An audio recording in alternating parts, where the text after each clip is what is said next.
الرحمن الرحیم الحمد للہ وکفى وسلام علی عباده الذین اصطفى اما بعد فاعوذ باللہ من الشیطان الرجیم بسم اللہ الرحمن الرحیم وقال الرسول یا رب ان قوم اتخذوا هذا القرآن مهجورا وقال تعالی فی مقام آخر انا نحن نزلنا الذکر وانا له لحافظون وقال تعالی فی مقام آخر شهر رمضان الذي انزل فيه القرآن هدى للناس وبينات من الهدى والفرقان وقال النبي صلى الله عليه وسلم خيركم من تعلم القرآن وعلمه أو كما قال عليه الصلاة والسلام اللهم صل على محمد النبي الأمي وعلى آله وسلم تسليما اللهم صل على محمد النبي الأمي وعلى آله وسلم تسليما اللهم صل على محمد النبي الأمي وعلى آله وسلم تسليما. ابھی جو آیت کریمہ تلاوت کی گئی ہے یا حدیث مبارکہ تلاوت کی گئی ہے، اس کے اندر اللہ اور اللہ کے نبی جناب محمد الرسول اللہ صلی اللہ علیہ وسلم نے قرآن کی اہمیت اور قرآن کی فضیلت کو بتلایا ہے کہ جو لوگ قرآن پڑھتے ہیں ان کا اللہ کے نظر میں یا اللہ کے نبی کے نظر میں کیا مقام ہے، یا اسی طریقے سے جو لوگ قرآن کو چھوڑ دیتے ہیں ان کا کیا مقام ہے. تمام چیزوں کو قرآن کریم کے اندر بتلایا گیا اور حدیث مبارکہ کے اندر بھی اس کو اللہ کے نبی نے واضح فرمایا ہے.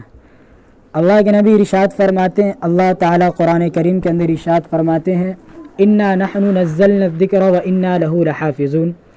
کہ قرآن کریم کو ہم نے نازل کیا ہے اور اس کے محافظ ہم ہی ہیں، اس کی حفاظت کرنے والے ہم ہی ہیں. یہ آیت مبارکہ اللہ نے اس لیے فرمایا کہ اس سے پہلے جتنی بھی کتابیں آئیں، توریت ہے، زبور ہے، انجیل ہے، یا اسی طریقے سے صحائف ابراہیم ہے یا موسیٰ ہے، جتنی بھی کتابیں آئیں سب کے اندر تغیر و تبدل ہوتی رہی ہے. سب کے اندر اس وقت کے جو علماء ہوتے تھے، مثلا بنی اسرائیل میں جو بڑے علماء ہوتے تھے جو عیسائی اور پادری ہوا کرتے تھے، وہ اپنی طرف سے جو ہے قرآن کے اندر اپنی کتاب کے اندر جو ہے تغیر و تبدل کرتے رہے، جس کی وجہ سے ان کی جو کتاب ہے وہ محفوظ نہ ہو سکی. لیکن قرآن کریم ایک ایسی کتاب ہے جس کے بارے میں اللہ نے فرمایا کہ یہ ایک ایسی کتاب ہے جس کے اندر قیامت تک کوئی کتنا بھی چاہے تو اس کے اندر تغیر و تبدل اور تبدیلی پیدا نہیں کر سکتا ہے. لہٰذا اس کا مشاہدہ کر سکتے ہیں کہ اگر آج دنیا کے اندر سے کوئی قرآن کریم کے نسخے کو نعوذ باللہ جلا دے، ختم کر دے، پھر بھی قرآن کریم کو کل ہو کر کوئی نہ کوئی لکھ ہی دے گا، کیونکہ آج اتنے حافظ محفوظ اس دنیا کے اندر پیدا ہو چکے ہیں، یا ہر جگہ جو ہے حفاظ کی کمی نہیں ہے، اور الحمدللہ سب کو اچھے طریقے سے، کچھ کے علاوہ سب کو جو ہے اچھے طریقے سے جو ہے قرآن یاد ہے. تو اس آیت کا غرض و غایت اور مقصد یہی ہے کہ اللہ نے جو انسان کے ذریعے سے جو ہے اس کی حفاظت، اصل تو محافظ اللہ ہی ہے، سینوں کے اندر، قلوب کے اندر قرآن کریم کو اتارنے والا تو اللہ ہی ہے، لیکن ذریعہ ہر چیز کا کوئی نہ کوئی واسطہ ہوتا ہے، کوئی نہ کوئی ذریعہ ہوتا ہے. جس طریقے سے اس دنیا میں آنے کے لیے اگر اللہ چاہتا تو ڈائریکٹ ہمیں بھیج سکتا تھا، لیکن ہمارے والدین کو، ہمارے ماں باپ کو جو ہے اس دنیا کے اندر آنے کا واسطہ بنایا. تو واسطہ ہر چیز کے لیے ضروری ہے. تو اسی طریقے سے قرآن کی حفاظت کے لیے بھی اللہ تعالیٰ نے جن کا انتخاب کیا ہے ان کو بھی سب سے پہلے اللہ تعالیٰ ارشاد فرماتے ہیں قرآن کریم کے اندر انا عرضنا الامانۃ علی السماوات والارض والجبال، کہ ہم نے جو اس قرآن کریم کو جو سب سے پہلے آسمان پر ڈالا، یعنی آسمان کو دیا کہ وہ قبول کرتا ہے کہ نہیں. تو جب اللہ تعالیٰ نے آسمان کو قرآن پیش کیا تو انا عرضنا الامانۃ علی السماوات، آسمان کو پیش کیا گیا تو اس نے بھی انکار کر دیا، یعنی قرآن کے بوجھ کو جو ہے آسمان سہ نہیں سکا اور اس نے اس کے قبول کرنے سے انکار کر دیا. پھر جب اللہ نے دیکھا کہ آسمان جو ہے اس لائق نہیں ہے کہ وہ قرآن کریم کے بوجھ کو برداشت کر سکے، تو اس کے بعد والارض، کہ آسمان کے بعد زمین پر اللہ نے قرآن کو دیا کہ قرآن اس کو قبول کرتا ہے، زمین اس کو قبول کرتی ہے یا نہیں. تو زمین نے بھی اس کے قبول کرنے سے، اس کے بوجھ کو قبول کرنے سے انکار کیا. پھر اس کے بعد اللہ تعالیٰ نے والجبال، پہاڑ پر قرآن کو پیش کیا تو پہاڑ جو ہے وہ ریزہ ہو گیا، یعنی وہ بھی اس کی بوجھ کو سہ نہیں سکا. پھر اس کے بعد فرمایا کہ وَحَمَلَهَا الْإِنسان، کہ پھر آخر کار اللہ نے انسانوں کو اس کام کے لیے انتخاب کیا اور پھر انسان نے اس کو اٹھایا۔ اس سے پہلے جتنی بھی کتابیں دی گئیں یا یہ جو ہمارے سامنے جو ہے قرآن جس شکل میں موجود ہے، اس سے پہلے جو انبیاء کرام آئے یا جو قومیں آئیں، حضرت موسیٰ علیہ السلام کے بارے میں ہے کہ جب ان کو اللہ تبارک و تعالی نے اس دنیا کے اندر بھیجا تو 70,000 قوموں کے وہ نبی تھے۔ 70,000 قوموں کو جو ہے وہ اللہ کی وحدانیت اور اپنی جو ہے نبوت کے بارے میں بتلاتے تھے کہ اللہ نے جو ہے آج تمہیں یہ کام کہا کرنے کو، کل یہ کہے گا۔ تو جب 70,000 قوموں کو یہ چیزیں بتلایا کرتے تھے حضرت موسیٰ علیہ السلام، تو وہ لوگ تو اس بات کو قبول کر لیتے تھے، لیکن کچھ دنوں کے بعد انہوں نے کہا کہ ہر روز اللہ ایک نہ ایک نئی بات تمہیں بھیجتا ہے، چلو آج تم اللہ سے ہماری ملاقات کرا دو، اللہ کا دیدار آج ہمیں کرا دو۔ چنانچہ جب ان لوگوں نے حضرت موسیٰ علیہ السلام سے ضد کیا تو حضرت موسیٰ علیہ السلام کوہ طور پر گئے اور کہا کہ پہلے 70,000 جو قوم ہے تو ظاہر سی بات ہے کہ ایک قوم کے اندر کتنے بے شمار لوگ ہوں گے، تو 70,000 قوم کے اندر سے 70 آدمیوں کو ممبر بنا کر نکالا گیا اور پھر کہا کہ تم 70 آدمی میرے ساتھ کوہ طور پر جو ایک پہاڑ ہے وہاں پر چلو۔ جب وہاں پر گئے حضرت موسیٰ علیہ السلام تو انہوں نے اللہ سے کہا قالوا ارنا اللہ جہرا، کہ اے اللہ یہ جو 70,000 قوم ہے جن کے پاس آپ نے مجھے بھیجا ہے، یہ مجھ سے مطالبہ یہ قوم کرتی ہے کہ ہم تو اللہ کی بات مانتے ہیں، یا تم جو بات کہتے ہو کہ اللہ نے آج ایسا کرنے کو کہا ہے، کل ایسا کہے گا، یا تم لوگ یہ کام کرو وہ کام نہ کرو، تو یہ لوگ مانتے ہیں لیکن ان لوگوں کی خواہش ہے کہ تیری دیدار کرے۔ تو اللہ نے کہا کہ اچھا ایسی بات ہے، تو کہا قال لن ترانی، کہ ایسا ہرگز نہیں ہو سکتا، یعنی ان کے اندر اتنی صلاحیت نہیں ہے اور اتنی ہمت نہیں ہے کہ یہ میری دیدار کر سکے اور مجھے دیکھ سکے۔ تو حضرت موسیٰ علیہ السلام نے کہا کہ اب ان لوگوں نے مجھے ذریعہ بنایا ہے کہ تم اللہ کا دیدار کراؤ چاہے جیسے بھی ہو، کیونکہ ان لوگوں نے ضد کیا تھا اور حضرت موسیٰ علیہ السلام نے ان لوگوں سے وعدہ بھی کر لیا تھا کہ ٹھیک ہے ہم اللہ سے بات کرتے ہیں، کیونکہ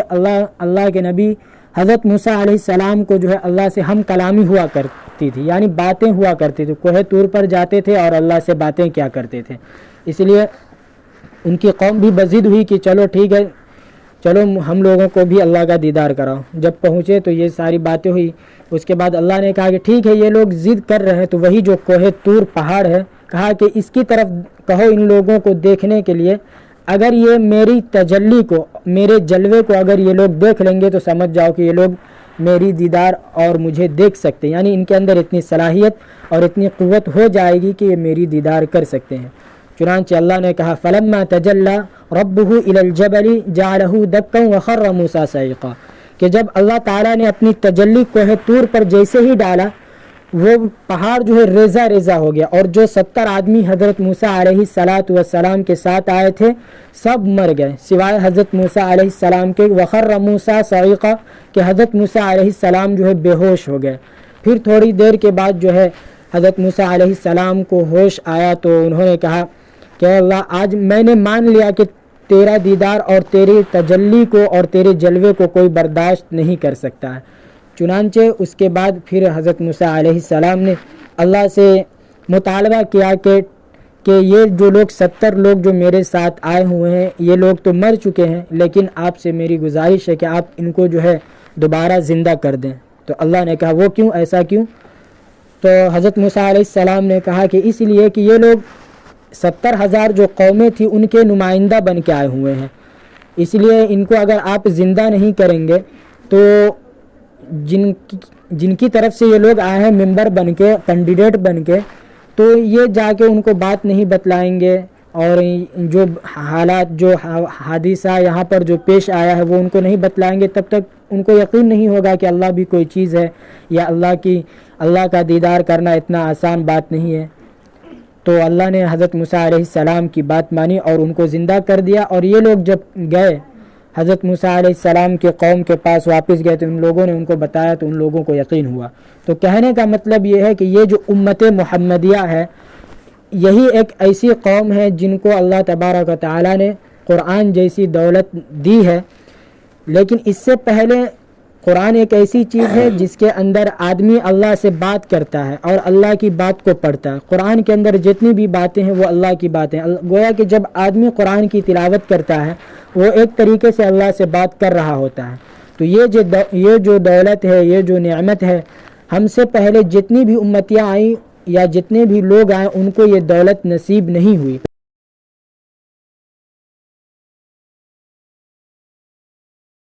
میں غار حرا کے اندر بیٹھا ہوا تو اچانک حضرت جبرائیل علیہ السلام آئے اور فوراً کہا اقرا، پڑھو. تو حضرت حضور صلی اللہ علیہ وسلم نے کہا کہ انا امی، کہ میں ان پڑھ ہوں، میں ناخواندہ ہوں، میں جاہل ہوں، میں پڑھ نہیں سکتا ہوں. پھر دوبارہ حضرت جبرائیل علیہ السلام نے کہا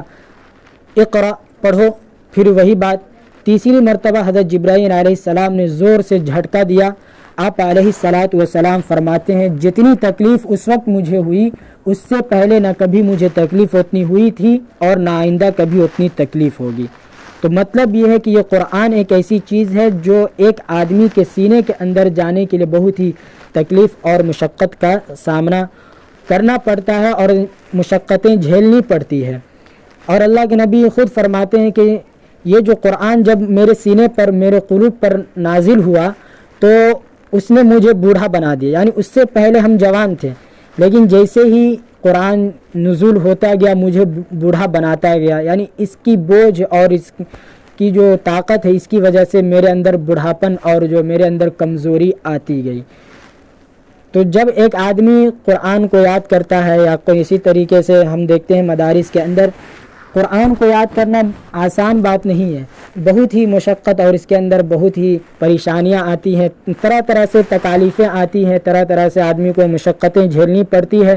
اس کے اندر مار پیٹ کا بھی سلسلہ چلتا ہے، راتوں کو جاگنا اور فجر سے پہلے اٹھ کر پڑھنا اور زبانی یاد کرنا بہت ہی مشقت کی بات. تب جا کر یہ چیزیں جو ہے ایک حافظ کے قلب میں آتی ہے. لیکن جب کسی کے قلب کے اندر اور یہ چیزیں، حافظ آدمی یوں ہی نہیں ہو جاتا، ایک اچھا حافظ یوں ہی نہیں ہو جاتا. اللہ جس کو انتخاب کرتا ہے انہی کو ان چیزوں کے لیے منتخب کرتا ہے. ادروائز ورنہ جو لوگ، اگر ہر ایک آدمی چاہے کہ ہم اپنے بچے کو حافظ بنا لے یا ہم خود حافظ بن جائیں، یہ ان کے بس کی بات نہیں ہے جب تک کہ اللہ کے ہاں ان کا انتخاب نہ ہو جائے. کیونکہ ہم دیکھتے ہیں کہ بہت سارے لوگ یہ چاہتے ہیں کہ ہمارا بھائی یا ہم خود حافظ بن جائے یا ہمارے بیٹے یا ہماری نسلیں جو ہے حافظ ہی حافظ ہو، لیکن ایسا ہوتا نہیں ہے. کیونکہ یہ ایک اللہ کا ایک معجزہ ہے. جن کے قلوب کے اندر قرآن آتا ہے یہ گویا کہ اللہ کے یہاں سے ایک سرٹیفکیٹ ہے ان کے اچھے ہونے کی یا اللہ کے مقبول بندے ہونے کی. لیکن اس کے اندر بھی حفاظ ہوتے ہیں، ان کی بھی کئی قسمیں ہیں کہ کچھ ایسے حفاظ ہوتے ہیں جو رمضان کے حفاظ ہوتے ہیں، یا کچھ ایسے ہوتے ہیں جو قرآن پڑھتے ہیں بھول جاتے ہیں، زندگی بھر کبھی قرآن الٹ کر نہیں دیکھتے ہیں. حالانکہ اللہ کے نبی یا اللہ نے جو وعدہ لیا ہے کہ ایسے لوگ جنت میں جائیں گے، ایسے حافظ وہ ہیں کہ جو ہمیشہ قرآن کو پڑھتے ہیں، جن کا تعلق قرآن سے رہتا ہے وہ لوگ. یہ نہیں کہ بعض ایسے حافظ ہوتے ہیں جو رمضان کے اندر یا رمضان سے ایک مہینہ پہلے آ کر جو ہے قرآن کو اچھے سے یاد کرنا شروع کر دیتے ہیں. ایسے حافظوں کے لیے کوئی معجزہ نہیں اور کوئی جو ہے خوش نصیبی اور سعادت کی بات نہیں ہے. یہ کمال کی بات نہیں. کمال کی بات یہ ہے کہ آدمی پوری زندگی جب سے اس کے سینے کے اندر قرآن آئے اور تا قیامت جو ہے وہ قرآن کو اپنے سینے کے اندر محفوظ رکھے. ان لوگوں کے لیے اللہ کے نبی نے فرمایا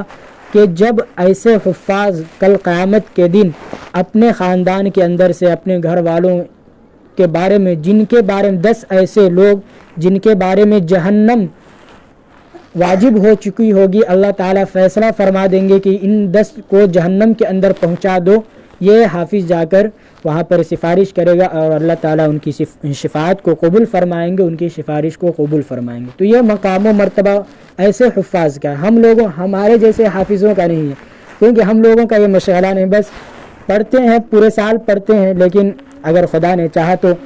مقام ملے. اللہ کی رحمت سے وہی امید ہے، کیونکہ اللہ نے خود قرآن کریم کے اندر ارشاد فرمایا لا تقنطوا من رحمت اللہ ان اللہ یغفر الذنوب جميعا،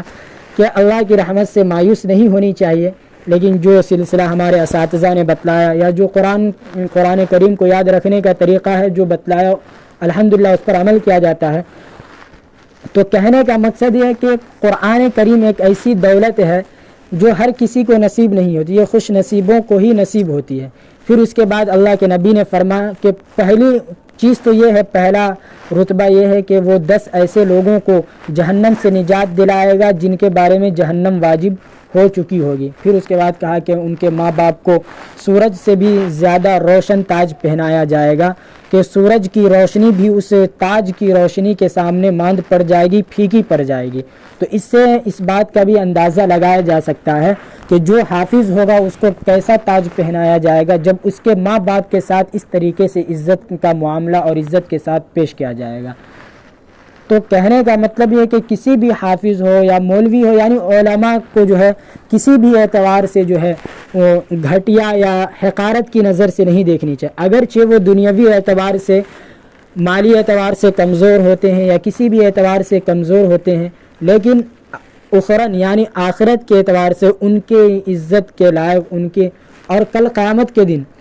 یہی علماء جو ہے جب آدمی کو سب چیز مل جائے گا، ایک جنتی جنت کے اندر جائے گا اور اللہ تعالیٰ فرمائیں گے تم کو ہر چیز مل گئی، تو وہ جنتی کہے گا کہ ہاں ہر چیز مل گئی، مجھے ہر چیز مل گئی، کہ ہر طرح کا سکون اور آرام جو ہے جنت کے اندر نصیب ہو گیا۔ تو اللہ تعالیٰ کہیں گے نہیں، ابھی بھی ایک چیز باقی ہے۔ تو جنتی جو ہوگا وہ کہے کون سی چیز ہے؟ تو اللہ تعالیٰ فرمائیں گے اس وقت بھی علماء کی عزت اور یہ جو علم دین، علم نبوت کو حاصل کرنے والے، ان کی عزت افزائی کرتے ہوئے فرمائیں گے جاؤ تم اپنے علماء کرام سے پوچھو کہ کون سی چیز ہے جو ابھی باقی ہے۔ تو وہ جائیں گے اپنے علماء کرام کے پاس کے اور پوچھیں گے کہ وہ کون سی چیز ہے جو ابھی تک جنت کے اندر آنے کے بعد بھی وہ چیز باقی ہے۔ تو علماء فرمائیں گے کہ ابھی اللہ کا دیدار باقی ہے۔ تو مطلب یہ ہے کہ اگرچہ دنیاوی اعتبار سے آدمی جو ہے علماء کرام کو یا حفاظ کرام کو حقارت کی نظر سے دیکھتے ہیں تو ایسا کچھ نہیں ہے، لیکن ان کا جو مقام و مرتبہ ہے وہ اللہ کے یہاں ہے، کیونکہ اللہ کے نبی نے فرمایا خیرکم من تعلم القرآن وعلمہ، کہ تم میں سے سب سے بہتر شخص وہ ہے جو قرآن سیکھتا ہے اور سکھاتا ہے، جو قرآن پڑھتا ہے اور پڑھاتا ہے۔ مطلب یہ ہے کہ دنیاوی اعتبار سے آدمی اس کو اچھا سمجھتے ہیں جس کے پاس رہنے کی اچھی آشائش ہے، رہنے کا جگہ ہے، یا اسی طریقے سے ان کے پاس مال و دولت ہے، ہر طرح سے ان کے پاس جو ہے رہنے کی سہولت فراہم ہے، لوگ ان کو جو ہے قابل عزت سمجھتے ہیں، لیکن ایسا نہیں ہے۔ خود قرآن کریم کے اندر اللہ نے ارشاد فرمایا یا ایھا الناس انا خلقناکم من ذکر و انثی وجعلناکم شعوبا وقبائل لتعارفوا ان اکرمکم عند اللہ اتقاکم، کہ اے لوگوں کہ ہم نے تمہیں ایک مرد اور عورت سے پیدا کیا ہے، من ذکر و انثی وجعلناکم شعوبا وقبائل لتعارفوا، کہ ہم نے جو تمہیں خاندان کے اندر بانٹا ہے یا نام سے پکارا ہے، زید، خالد، بکر، یہ جو نام جو رکھا گیا ہے صرف ایک دوسرے کو پہچاننے کے لیے، لتعارفوا، تاکہ تم ایک دوسرے کو پہچان سکو۔ یہ نہیں کہ اب اگر کوئی امیر ہے تو غریب کو حقارت کی نظر سے دیکھے، یا اسی طریقے سے اگر کوئی پڑھا لکھا ہے تو وہ جاہل کو حقارت کی نظر سے دیکھے، یا اسی طریقے سے اگر کالا ہے تو گورا کو، گورا ہے تو کالا کو، یا عجمی ہے تو عربی کو، عربی ہے تو عجمی کو، کسی پر کسی کو فضیلت نہیں ہے۔ اللہ کے نبی نے فرمایا لا فضل لعجمی ولا عربی، کہ نہ عجمی کو عربی پر فضیلت ہے، نہ عربی کو عجمی پر فضیلت ہے۔ مطلب یہ ہے کہ جو حضور صلی اللہ علیہ وسلم کے زمانے میں تھے وہ بھی جو ہے کوئی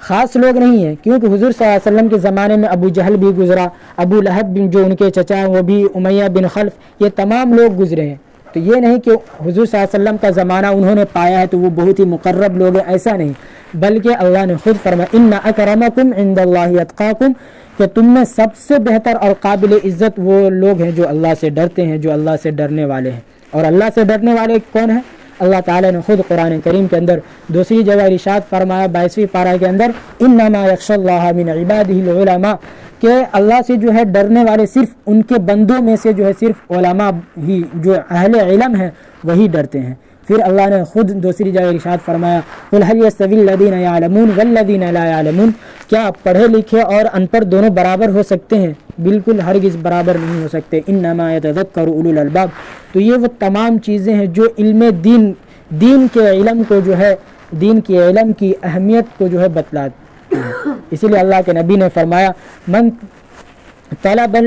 العلم فریضۃ علی کل مسلم و مسلمہ کے سب سے پہلے جب ایک بچہ پیدا ہوتا ہے تو سب سے پہلا کام یہ ہے کہ اس کا ایک اچھا نام دیا جائے جس نام کا اثر اس پر پڑے.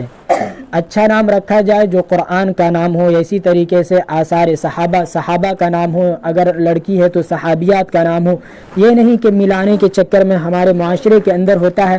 کہ اگر بیٹا کا کچھ اور نام ہے زید ہے تو اب اسی طریقے سے یعنی ایک جیسا نام رکھنے کی کوشش کی جاتی. یہ نہیں کہا گیا. یا اسی طریقے سے لوگ بعض دفعہ جو قرآن کے اندر کچھ نام رہتا ہے اسی نام کو ڈال دیتے ہیں, تو ایسا نہیں, بلکہ قرآن کا بھی نام رکھنا ہے تو اس کے اندر بھی اس کے معنی اور مفاہیم کو دیکھنا پڑے گا کہ اس کا کیا مطلب نکلتا ہے, کیا مطلب نہیں نکلتا ہے. مثلا قرآن کے اندر فرعون بھی نام ہے, حامان بھی نام ہے, تو اب کوئی آدمی اگر اپنے بچے کا فرعون نام رکھ لے, حامان رکھ لے, تو یہ بات صحیح نہیں ہے. تو اگر کوئی بھی نام رکھنا چاہتا ہے تو پہلے اس نام کے معنی اور مفاہیم کو دیکھے. اگر وہ معنی اور مفہوم کے اعتبار سے صحیح ہے تو پھر اس کا نام رکھے. اور نام اچھا رکھنے کا مقصد وہی ہے کہ نام اگر اچھا رکھیں گے تو اس نام کا اثر جو ہے بسا اوقات ہوتا ہے. یہ نہیں کہ ضروری نہیں ہے کہ اثر ہو ہی جائے, یہ بھی ضروری نہیں ہے, کیونکہ ہم دیکھتے ہیں کہ بعض بچے کا یا بعض لڑکوں کا یا لڑکیوں کا بہت اچھا نام ہے لیکن اثر کچھ اچھا نہیں ہے. تو نام اچھا رکھنے کا مقصد یہ ہوتا ہے کہ بعض دفعہ ہوتا ہے کہ نام کا اثر پڑتا ہے. اس کے بعد کہا, اللہ کے نبی نے کہا کہ دوسرا حق یہ ہے ماں باپ کا کہ بچوں کو جو ہے سب سے پہلے دین کی تعلیم دے. دین کی تعلیم دے, لڑکا ہو یا لڑکی ہو, پہلے دین کی تعلیم دے, پھر جو ہے دنیا کے اندر اس کو ڈالیں. لیکن ہمارے معاشرے کے اندر جو یہ جو غربت کی جو ہوا چل چکی ہے کہ اگر مدارس کے اندر پڑھائیں گے تو کھائیں گے کہاں سے, یعنی اگر حافظ بنائیں گے یا مولوی بنائیں گے تو کھائیں گے کہاں سے. یعنی ان لوگوں نے ٹھیکا لے رکھا ہے کہ حافظ بنے گا تو بھوکے مرے گا یا مولوی بنے گا تو بھوکا مرے گا. ایسا کچھ نہیں ہے. کھلانے اور پلانے والا اللہ ہے. اللہ تعالیٰ خود قرآن کریم کے اندر ارشاد فرماتے وَأَمُرْ أَهْلَكَ بِالصَّلَاةِ وَاسْتَبِرْ عَلَيْهَا لَا نَسْأَلُكَ رِزْقًا, کہ آپ جو ہے اپنے گھر والوں کو جو ہے نماز کا حکم دیجئے, قرآن پڑھنے کا حکم دیجئے, اچھے کاموں کا حکم دیجئے. لا نسألک رزقا, کہ آپ جو ہے کھانے پینے کا مطالبہ مت کیجئے. کھلانے اور پلانے والا تو اللہ ہے, وہ چاہے گا تو جدھر سے چاہے گا ادھر سے عطا کرے گا. تو یہ ہمارے معاشرے کے اندر جو ہے, ہمارے گاؤں کے اندر یہ بہت بڑی کمی ہے کہ لوگ جو ہے مدارس سے اور مساجد سے اسی طریقے سے اپنے بچوں کو جو ہے مدارس اور مساجد کے اندر ڈالنے سے بہت ہی بھاگتے ہیں. یہ بالکل غلط بات ہے. اگر اس طریقے سے کیا جائے تو عنقریب ایسا زمانہ آئے گا کہ ہمارے بچے جو ہے یہودی ہوں گے, نصارہ ہوں گے. حضرت مولانا اشرف علی تھانوی نور اللہ مرقدہ نے کبھی کہا کہ جو لوگ علماء کی عزت نہیں کرتے ہیں یا حفاظ کی عزت نہیں کرتے ہیں ان کو اپنے نسلوں کی ایمان کی حفاظت کرنی چاہیے. کیونکہ لوگ یہ جانتے ہیں اور یہ سمجھتے ہیں کہ اگر ہم علماء, یعنی انہوں نے اس موقع پر کہا کہ جب علماء تنخواہ کے لیے جاتے تھے, اسی طریقے سے مدارس کے طلباء کے لیے چندہ کے لیے جاتے تھے تو لوگ دھتکارتے تھے, یعنی دینے سے انکار کیا کرتے تھے. تو اسی وقت حضرت مولانا اشرف علی تھانوی نور اللہ مرقدہ نے یہ بات کہی کہ علماء کیا ہے, علماء کے پاس علم ہے, وہ چاہیں گے تو ابھی دال چاول کی دکان کھول کے اپنی زندگی گزار سکتے ہیں. لیکن تم اپنی نسل کی فکر کرو کہ اگر یہ علماء مدارس کے اندر نہ جائے اور تمہارے بچوں کو تعلیم نہ دے, مکاتب کے اندر تمہارے بچوں کو نہ پڑھائے, تو تمہارے بچے جو آگے چل کر کوئی یہودی ہوگا, کوئی نصارہ ہوگا, اسی طریقے سے سب کا ایمان جو ہے وہ برباد, تباہ و برباد ہوگا. تو ضرورت اس بات کی اس زمانے کے اندر کہ ہم قرآن کی حفاظت کریں اور قرآن کی جو حفاظت کرنے والے علماء کرام ہیں یا حفاظ کرام ہیں ان کی عزت کریں, ان کا احترام کریں. کیونکہ اللہ کے نبی نے فرمایا جو علماء سے محبت کرے گا, جو علماء کے ساتھ اٹھے گا بیٹھے گا, جو علماء سے مصافحہ کیا گویا کہ اس نے مجھ سے مصافحہ کیا, جو علماء کو سلام کیا گویا کہ اس نے مجھے سلام کیا, جو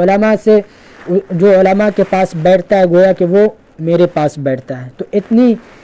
بڑی فضیلت علماء اور قرآن کریم کو جاننے والے کے بارے میں. اور خود اللہ کے نبی نے فرمایا ان العلماء ورثۃ الانبیاء, کہ یہ علماء جو ہے انبیاء کے وارث ہے. وارث کا مطلب یہ ہے کہ جیسے ہمارے گاؤں کے اندر اگر ایک باپ ہے, اگر وہ مر جاتا ہے تو اس کی ملکیت کے اندر جتنی بھی زمینیں ہیں, جتنی بھی پراپرٹیاں ہیں, سب ان کے بیٹے یا ان کے آل و اولاد کی ہوتی ہیں. اسی طریقے سے علماء بھی جو ہے نبی کے وارث ہے, انبیاء کے وارث ہے. تو انبیاء کی جو بھی وراثت چھٹی ہوئی ہے سب ان علماء کی ہے, یعنی نبی کے بعد علماء کا ہی درجہ. تو آج تراویح کا اختتام ہوا, لیکن یہ مطلب نہیں ہے کہ تراویح اب پڑھنا ہی نہیں ہے. اللہ کے نبی نے پورے رمضان پڑھنے کو سنت یا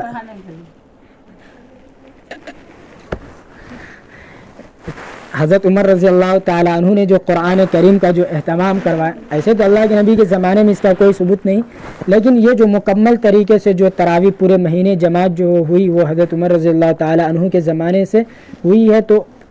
تراویح کا جو اہتمام ہے پورے مہینے ہونی چاہیے، پورا رمضان تراویح آدمی کو پڑھنی چاہیے۔ یہ نہیں کہ اب تراویح ختم ہو گئی یا قرآن مکمل ہو گیا تو تراویح نماز پڑھنا چھوڑ دے، یا تراویح یا قرآن پڑھنا ہی چھوڑ دے۔ قرآن کے جو وہ 3 حقوق ہے، پہلا یہ ہے کہ آدمی ہر روز کچھ نہ کچھ قرآن پڑھے، قرآن ہر روز کچھ نہ کچھ پڑھنی چاہیے۔ پہلا یہ سب سے ادنا درجہ یہ ہے کہ آدمی کچھ نہ کچھ 1 صفحہ 2 صفحہ 1 رکوع 2 رکوع ہر روز پڑھنی چاہیے آدمی کو، سب سے ادنا درجہ ایک مسلمان کی شان یہ ہے۔ لیکن اگر اس سے بھی زیادہ دوسرا درجہ یہ ہے کہ آدمی اس کے ترجمہ کو سمجھے، اس کے معنی کو سمجھے۔ افلا یتدبرون القرآن ام علی قلوب اقفالها، کہ کیا یہ لوگ قرآن کے اندر تدبر و تفکر نہیں کرتے ہیں یا ان کے دلوں پر تالا پڑا ہوا ہے کہ ان کو سمجھ میں بات نہیں آتی ہے۔ تو دوسرا درجہ یہ ہے کہ آدمی اس کے ترجمہ کو یاد کرے، ترجمہ کو سمجھے، اور تیسرا یہ ہے کہ جو بات ہم سمجھ رہے ہیں اس کا کیا مطلب ہے، اصل اللہ تعالیٰ اس سے کیا کہنا چاہ رہے ہیں۔ یہ 3 درجات ہیں۔ پہلا کہ آدمی کو قرآن پڑھنے کی عادت ڈالنی چاہیے، کیونکہ اگر قرآن چھوڑ دیں گے پڑھنا تو اس کے بارے میں بھی اللہ نے آپ علیہ الصلاۃ والسلام سے خطاب کرتے ہوئے کہا وقال الرسول یا رب ان قوم اتخذوا هذا القرآن مہجورا، کہ کل قیامت کے دن اللہ کے نبی کہیں گے اللہ سے کہ یا ربی، اے میرے رب، ان قومی کی یہ جو میری قوم ہے، اتخذوا هذا القرآن مہجورا، کہ انہوں نے قرآن پڑھنا چھوڑ دیا ہے، کہ آج میں اس کی سفارش نہیں کروں گا۔ تو مطلب یہ ہے کہ اگر ہم خود اللہ کے نبی کی شفاعت چاہتے ہیں تو قرآن سے تعلق اور وابستہ رکھیں۔ یہ نہیں کہ رمضان المبارک کا مہینہ ہے تو پورے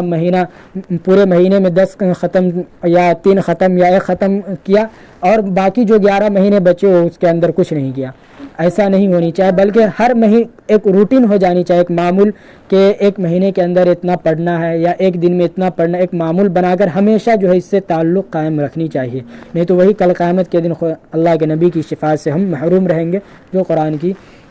آیت کے اندر اللہ کے نبی نے فرمایا۔ تو یہ وہ باتیں ہیں کہ رمضان کے اندر اگرچہ قرآن کی تکمیل ہو گئی لیکن تراویح کی بھی تکمیل نہیں ہونی چاہیے، پورا 29 ہو یا 30 ہو، پورے رمضان تراویح ہونی چاہیے۔ اور تراویح کا جو طریقہ ہے، جو سورہ اگر قرآن کا تکمیل ہو جائے تو اس کے بعد سورہ تراویح ہے، اس کا اہتمام آدمی کو کرتے رہنی چاہیے، ساتھ میں قرآن سے تعلق وابستہ رہنی چاہیے۔ تو یہ چند باتیں ہیں جو ختم قرآن سے باتیں تھیں کہ آدمی کو ہر 3 چیزوں میں سے ایک چیز کو قبول کرنا ہے کہ ہر روز کچھ نہ کچھ پڑھنا ہے، دوسرا ہے کہ اس کے ترجمہ کو یاد کرنا، اس کو سمجھنا، اور چوتھا ہے کہ اس کے اندر تدبر اور تفکر، غور و فکر کرنا ہے کہ آخر اس آیت سے آدمی کیا اللہ تعالیٰ کیا کہنا چاہیں۔ کیونکہ بسا اوقات آدمی جو صرف جو ہے قرآن کا ترجمہ یاد کر کے غلط راستے پر چلا جاتا ہے کہ قرآن کے اس ترجمے کا کچھ اور مطلب ہوتا ہے اور آدمی اس کا مطلب کچھ اور نکال کر کچھ اور سمجھ۔ اسی طریقے سے قرآن کریم کے اندر ایک آیت ہے یا ایھا الذین آمنوا لا تقربوا الصلاۃ، اس کا مطلب یہ ہے اگر ترجمہ دیکھا جائے یا آگے پیچھے اس کے ترجمے کو نہ دیکھا جائے تو اس آیت کا مطلب نکلتا ہے کہ اے ایمان والو نماز کے قریب مت جاؤ، مطلب یہ ہوا کہ نماز مت پڑھو۔ ایمان والے ہی کو اللہ تعالیٰ کہہ رہے ہیں کہ یا ایھا الذین آمنوا لا تقربوا الصلاۃ، کہ اے ایمان والو نماز مت پڑھو، نماز کے قریب نہ جاؤ یعنی نماز نہ پڑھو۔ اگر آدمی ترجمہ یاد کرے گا تو کہے گا کہ کہیں پہ کہہ رہے نماز پڑھنے کے لیے اور کہیں پہ کہہ رہے نماز نہیں پڑھنے کے لیے، تو ترجمے پر ہی آدمی کو موقوف نہیں کہ ترجمہ جو ہے بسا اوقات آدمی کو گمراہ کر دیتا ہے۔ اور بہت سی ایسی آیتیں ہیں جو دکھنے میں اور ترجمے کے اعتبار سے کچھ اور وہ آیت لگتی ہے، لیکن اس ترجمے کا جو اور ترجمہ ہوتا ہے جس کو جو ہم سمجھنا کہتے ہیں، تدبر اور تفکر کہا جاتا ہے، اس کا کچھ اور مطلب نکلتا ہے۔ تو یہی جو آیت ہے یا ایھا الذین آمنوا لا تقربوا الصلاۃ، اس کا مطلب ہے کہ نماز کے قریب نہیں جانا ہے۔ کب نہیں جانا ہے؟ جب آدمی شراب کی حالت میں ہو یا ناپاکی کی حالت میں، اس وقت نماز کے قریب نہیں جانا ہے۔ جب آدمی پاکیزگی کی حالت میں تو اس وقت نماز کے قریب بالکل جا سکتا ہے۔ تو اگر صرف آدمی ترجمہ پر اکتفا کرے تو گمراہ ہو جائے گا۔ تو یہ 3 چیزیں جو ہے آدمی کے اندر ہونی چاہیے کہ پہلا جو قرآن پڑھنے کا معمول، اور دوسرا ہے کہ ترجمہ کو یاد کرنا، اور تیسرا جو ترجمہ کو یاد کرنا اور سمجھنا، اور چوتھا ہے کہ اس کے معنی کے اندر غور و فکر کرنا کہ آخر اس کا کیا مطلب نکلتا ہے۔ اللہ تعالیٰ سے دعا ہے کہ اللہ تعالیٰ کہنے سننے سے زیادہ عمل کی توفیق عطا فرمائے۔ وآخر دعوانا